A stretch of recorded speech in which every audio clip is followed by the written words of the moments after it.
तो पुतिन के power show से फिनलैंड की धरती कांपने लगी है। नेटो देशों में हलचल तेज हो गई है। वॉर एक्सरसाइज में पुतिन के बाजीगर बेस्टियन की दस्तक से वर्ल्ड वॉर 3 की दहशत बढ़ती नजर आ रही है।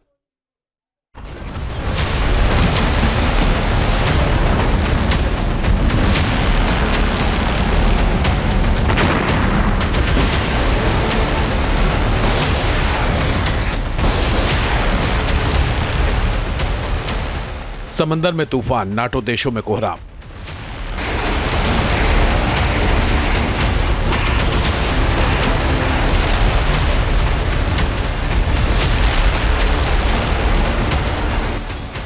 सर्वनाश का थंडर, यूरोप तक बवंडर।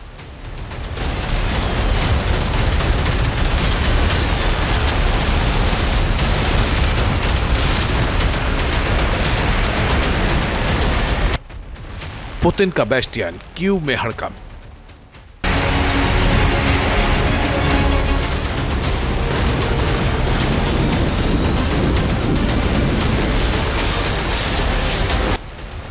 रूस वर्सेस यूक्रेन, अमेरिका नाटो बेचैन।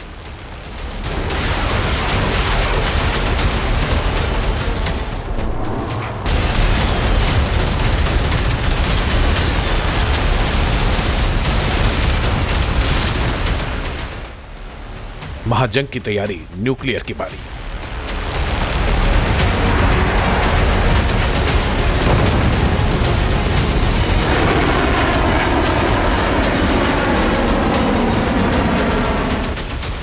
जमीन से लेकर आसमान तक महाजंग की बारूदी आहट महसूस की जा रही है।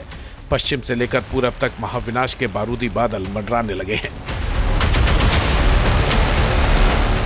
दुनिया की महान शक्तियां एक दूसरे के आमने सामने खड़ी हैं। व्लादिमीर पुतिन के अंदर प्रतिशोध की ज्वाला धधक रही है। यह रूस का वो पावरफुल हथियार है जिस पर व्लादिमीर पुतिन को गुरूर है। यह रूस का वो विध्वंसक तूफान है जो यूरोप में कोहराम मचा सकता है, अपनी ताकत के दम पर वॉशिंगटन को दहला सकता है। यह है व्लादिमीर पुतिन का जंगबाज यानी K-300B बेस्टियन। बेस्टियन ने जब वॉर जोन में अपनी पावर दिखाई तो फिनलैंड की धरती महातबाही के डर से कांपने लगी।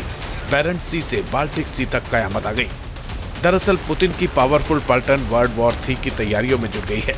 रूसी आर्मी ने फिनलैंड के पास वॉर एक्सरसाइज की। इसमें पुतिन के बाजीगर बेस्टियन ने ताकत की आजमाइश की।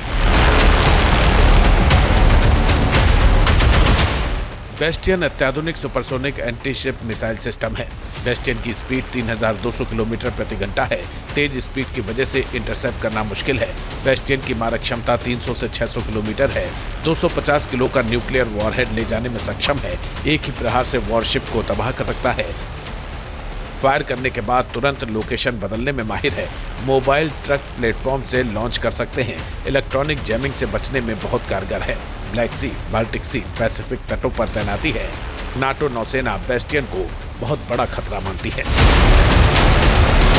एक तरफ पुतिन की बेस्टियन मिसाइल ने पश्चिमी देशों को डराया तो किंजल और इस्कंदर मिसाइल ने यूक्रेन के कई शहरों में अपनी ताकत का लोहा मनवाया। दावा है कि इस्कंदर के सामने यूक्रेन की नेपट्यून मिसाइल बेअसर साबित हो रही है। जिस नेपट्यून पर ज़ेलेंस्की को सबसे ज्यादा भरोसा था वो एक ही प्रहार में जमींदोज हो गई। वहीं यूक्रेन ने भी रूस पर जोरदार पलटवार किया। रूस के एनर्जी प्लांट और ऑयल रिफाइनरी को निशाना बनाया। इस वजह से रूस को भारी नुकसान हुआ। पिछले 3.5 सालों से रूस और यूक्रेन के बीच भीषण जंग छिड़ी हुई है। पुतिन के फाइटर्स ने यूक्रेन के कई इलाकों पर कब्जा कर लिया है। ज़ेलेंस्की बैकफुट पर है तो नाटो देश घबराए हुए हैं। वॉर जोन में पुतिन का पलड़ा अब भी भारी है। Team news nation. जहाँ भक्ति है हर शब्द में, कथाओं में छुपे हैं दिव्य रहस्य और ज्योतिष देता है जीवन को दिशा। धर्म से जुड़ी हर बातों को जानने के लिए हमारे चैनल स्तुति को सब्सक्राइब करें। चैनल पर जाने के लिए इस लिंक पर क्लिक करें।